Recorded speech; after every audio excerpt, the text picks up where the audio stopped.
Knives Out is a 2019 murder mystery slash family drama film produced by Media Rights Capital and T Street and distributed by Lionsgate. Now, this film was directed by Rian Johnson. I gotta be honest with you.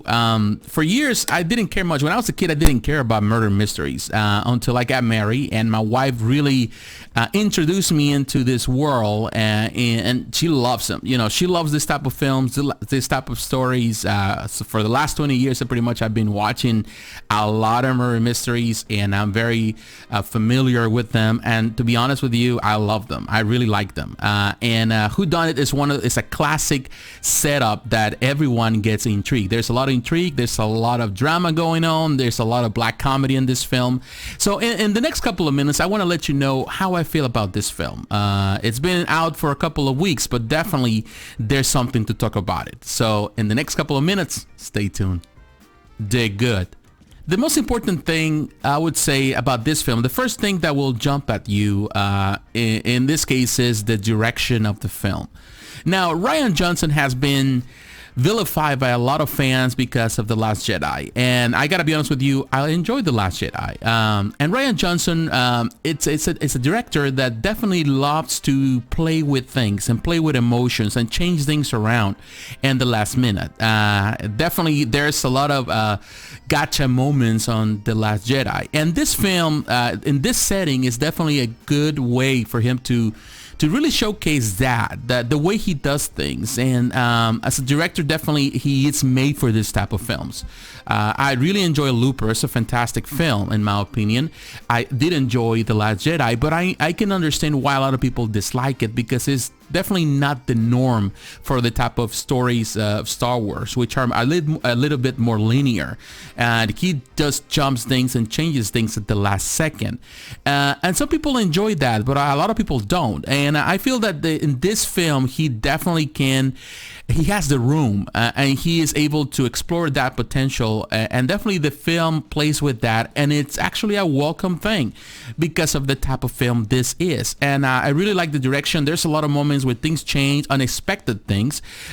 You come thinking, because the trailer sold you the idea, of course, of a murder mystery, but then you realize that you're actually in a family drama with a lot of black comedy, and there's a lot of things that change around in this film, but it doesn't mean that takes away from the experience, because actually I enjoy the experience with this film. The next thing that I would say a lot of people are going to come to this film looking for is just the assembly, just the cast. It is a really great cast. You have people like Daniel Craig, Chris Evans, Ana de Armas, Jamie Lee Curtis, Michael Shannon, Don Johnson, Toni Collette, Lakeith Stanfield, Katherine Langford. You got Jaeden, Martell, Christopher Plummer. So you have a assembly, really high caliber actors and actresses in Hollywood, and they all come together, and Rian Johnson is able to really put them together. Some of them don't have as much I would say camera time, but each one of them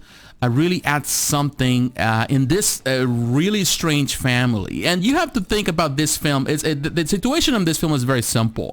The setup is simple. Pretty much the patriarch of the family dies, and under mysterious circumstances. Of course, there's an investigation, and throughout the story, of course, the will needs to be read, and a lot of things happen. The family, they're all for the money, and it's an interesting story.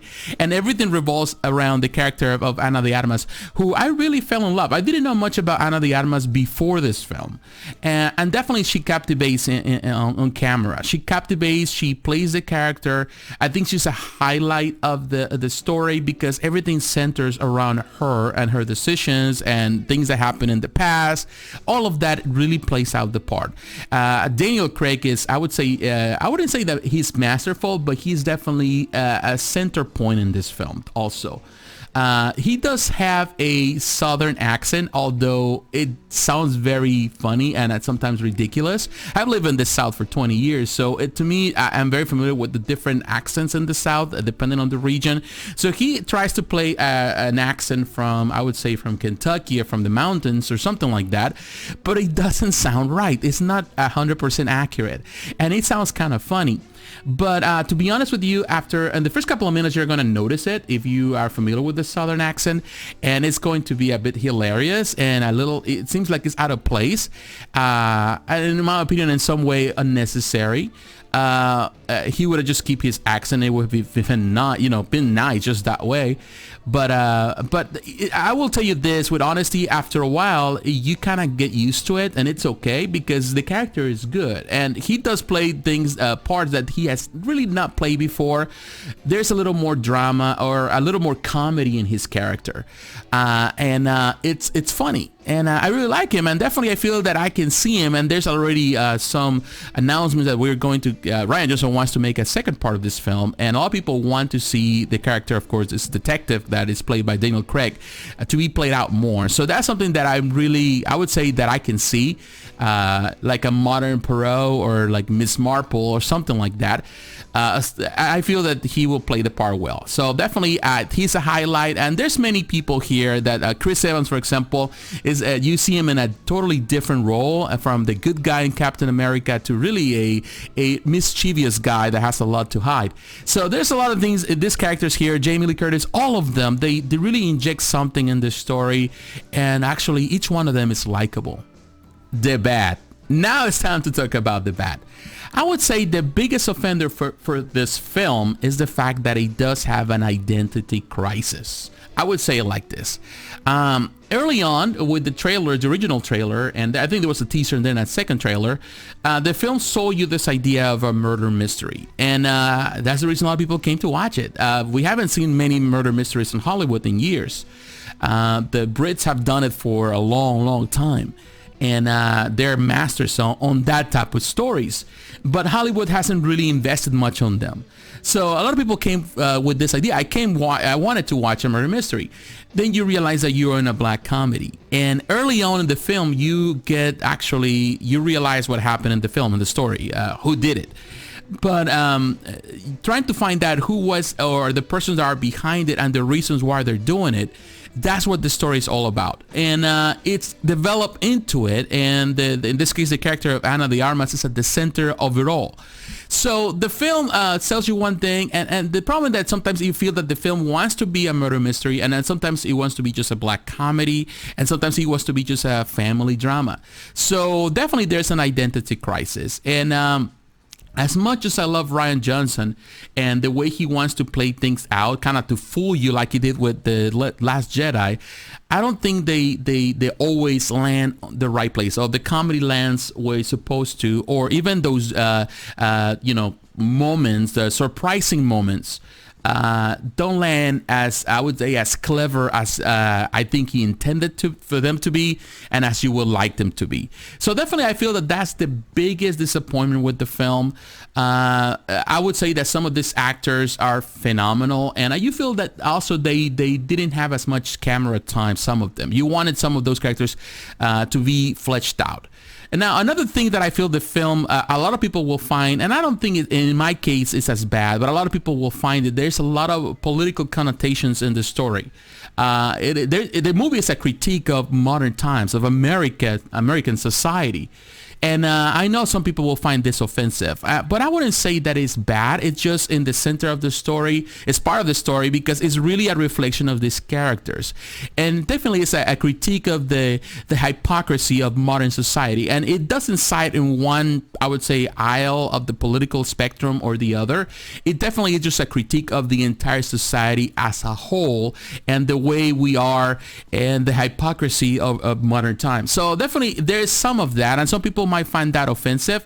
At times it felt that it could feel a bit preachy at times. Doesn't mean that it's just the intention of the film, but definitely there are some of those undertones within the film.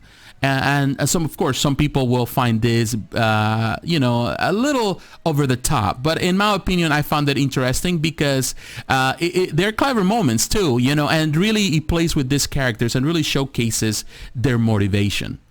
In conclusion, I would say that I did enjoy Knives Out. It is a film that is different from any other film that we have right now in the market. Particularly in this time and age where you get a lot of films with action, a lot of superhero stories, and a lot of supernatural stuff. It definitely it's a really a breath of fresh air to have this type of comedies, this type of films, whodunits that we haven't seen in forever. Particularly here in America and Hollywood.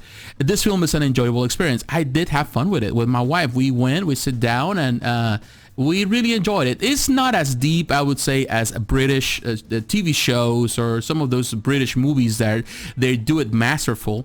They really portray characters like this. But definitely it's a good step into the right direction, and I would like to see more of this, and Daniel Craig reprising his role in the future as this detective.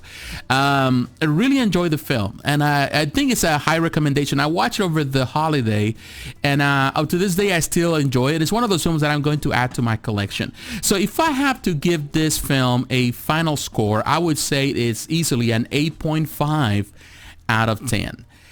Now, of course, this is my opinion. I don't know if you watched the film. And if you have watched it, let me know how you feel about it. What did you like? What didn't you like? In the comments below. Or if you haven't watched it, are you planning to watch it? I would like to hear your opinion. I would like to hear your voice. So once again, my friends, thanks for watching. God bless. And I'll talk to you again. Bye-bye.